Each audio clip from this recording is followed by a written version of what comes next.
যেটা হচ্ছে শুটিংয়ের আগে ইরেশ ভাইয়ের সাথে যতবারই আমার কথা হইতো বা যত হোয়াটসঅ্যাপে যত ভয়েস টেক্সটিং হইতো সবগুলো কিন্তু আমরা ক্যারেক্টারে থেকেই করতাম। এটা হচ্ছে সবচেয়ে ইন্টারেস্টিং পার্ট। এবং যতবার তাকে আমি কোনো কথা বলতাম আমি কিন্তু তোতলাই বলতাম। এবং শুটিংয়ের মধ্যে যেটা হয়েছে যে দেখেন ফিমেল 4 বা ফিমেল 1 2 3 এটা মানে একটা ফান আসলে। তো পুরো শুটিংটা একটা ফান প্রসেসের মধ্যে দিয়ে গেছে। তো আমরাও চেষ্টা করছি আনন্দ করে মজা করে কাজটা করার, যাতে করে আনন্দটা যাতে আমরা আগে পেয়েছি বিধায় ধরেন দর্শকরা যাতে সেই আনন্দটা যাতে পায়। কাউকে যদি বিশ্বাস করে ফেলি তখন তাকে নিয়ে আমি অনেক জার্নি দিতে চাই বা দিতে পারি। সেই জায়গা থেকে আমি আসলে ব্যাক টু ব্যাক সিনেমাই বানাতে চাই। সো আমার টিমের যারা আছে তারা তো ঘুরে ফিরে থাকবেই, তাদের সাথে আরও অনেকেই থাকতে পারে। চরিত্রটা এবার অ্যাড হয়েছে, এটা নিয়ে একটু বলবেন কিনা যে ওনার চরিত্রটা ইনক্লুশনের ব্যাপারটা মাথায় আসলে উনি অসময় ছিলেন। দেশবাবু আসেন, ইরেশ ভাইকে আমি জোর করে ঢুকে পড়েছি একটা মূল্যবান কথা বলার জন্য।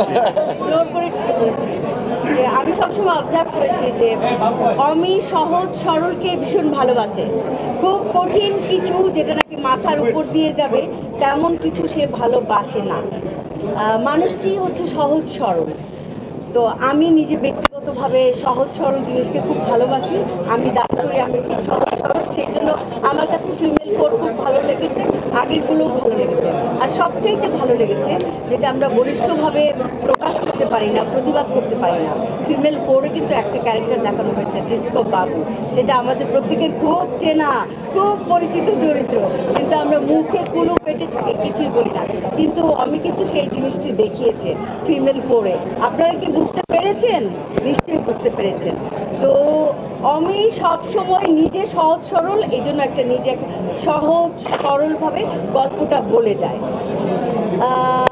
দিন দিন আমাদের জীবন খুব কঠিন হয়ে যাচ্ছে, সংস্কৃতি, সিনেমা, কবিতা, গান খুব কঠিন হয়ে যাচ্ছে, মনে হচ্ছে বুঝতে পারছি না।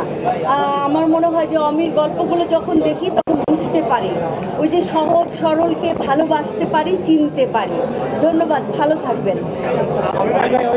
একটা প্রশ্ন হচ্ছে আমার, যেহেতু অনেকদিন ধরে শুনছি আপনি বড় পর্দায় আসবেন অসময় এবং ফিমেল 4 যেটা হচ্ছে এই দুটাকে আপনার বড় পর্দায় আসার ক্ষেত্রে এই দুটাকে চর্চা করে নিলেন যে পরবর্তী ধাপটা বড় পর্দাতেই করবেন।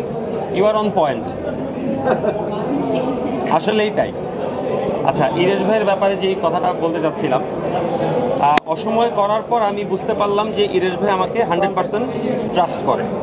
সেই কারণেই ইরেশ ভাইকে নিয়ে ডিস্কো বাবু প্ল্যান করা, এবং এরপরে আরও কত বাবু প্ল্যান করবো আই ডোন্ট নো। আমার ওইটা যদি উত্তর দিতে যদি একটু বিস্তারিত জানতে চাইতাম ওই বিষয়টা। দেখেন, আমি তো আসলে আমাদের দেশে এখন অনেক ভালো ভালো সিনেমা তৈরি হচ্ছে। সো আমাদের কাজ মানুষ দেখছে, পছন্দ করছে, এবং মানুষের এক ধরনের প্রত্যাশা আছে যে আমি কাজ করলে কাজটা হয়তো বা এই ধরনের হবে। এই যে এই ভাইয়া বললো যে সেটা কি কমেডি হবে, আরেকজন বললো যে সেটা কি টিম নিয়ে হবে, সামনে দাঁড়াবে। হ্যাঁ, মানে শুধু শুধু এমনি পোস্টার লাগাইছে আর কি এলাকায়, আর কিছুই না।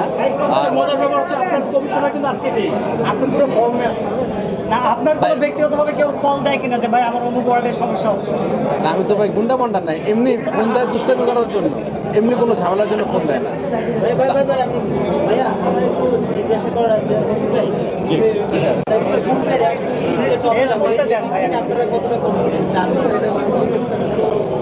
আপনারা তো দেখলেন, আপনারা বলেন। আমরা তো প্রচণ্ড মেইন জায়গাটা কি, একটা পরিচালক কি চায়, তার আসলে এক ধরনের এরকম একটা গল্প করেছে এর চেয়ে বড় করে যেন গল্পটা ভাবতে পারে। আর মানে আমি বারবার একই কথা বলবো, দর্শকদেরকে আমরা কি দেখাতে চাই, ম্যাজিক বা এক ধরনের জাদু দেখাতে চাই আমার কাছে মনে হয়। তো আমার মনে হয় যে ফিমেল 3 এবং ফিমেল 4 আপনারাও যদি কম্পেয়ার করেন, আপনার মনে হবে অন্য ধরনের একটা ম্যাজিক। এখন ওই জায়গায় মানে আমরা বুঝবো আসলে যে দর্শক কীভাবে নিচ্ছে জিনিসটা। কারণ এটা নিয়ে তো একটা কোয়েশ্চেন আছে যে কেন 20 টাকা, কারণ ফিমেল 1 2 3 ছিল ফ্রি, ফিমেল 4 কেন 20 টাকা আসলে খুব সিম্পলি আমি ওই যে বারবার যেটা বলি যে content should not be free. কারণ আপনি দেখেন একটা মানে আমি একটা পানির বোতলের দাম আছে, একটা যে কোনো কিছুর দাম আছে। সো একটা গল্প বা একটা প্রোডাকশন, এটা একটা ওয়েব ফিল্ম হোক, একটা ফিল্ম হোক, একটা ড্রামা হোক, অনেক কষ্ট করে কিন্তু এটা বানানো হয়। প্লাস এটার মধ্যে অনেক বড় পরিমাণ একটা ক্যাশ, তাই না, মানে ক্যাশ ইনভেস্টমেন্ট বা এবং অনেক ধরনের টেনশন আছে, যে কোনো ধরনের রিস্ক হইতে পারে এটা।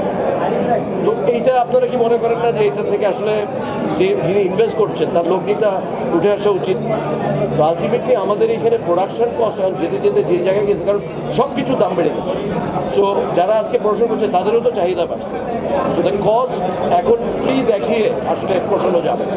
ওই চর্চাটা রাখতে চাচ্ছেন আসলে ভালো content দিয়ে অবশ্যই অবশ্যই অবশ্যই চর্চাটা তৈরি করতে চাচ্ছেন। চর্চাটা তৈরি করতে চাই।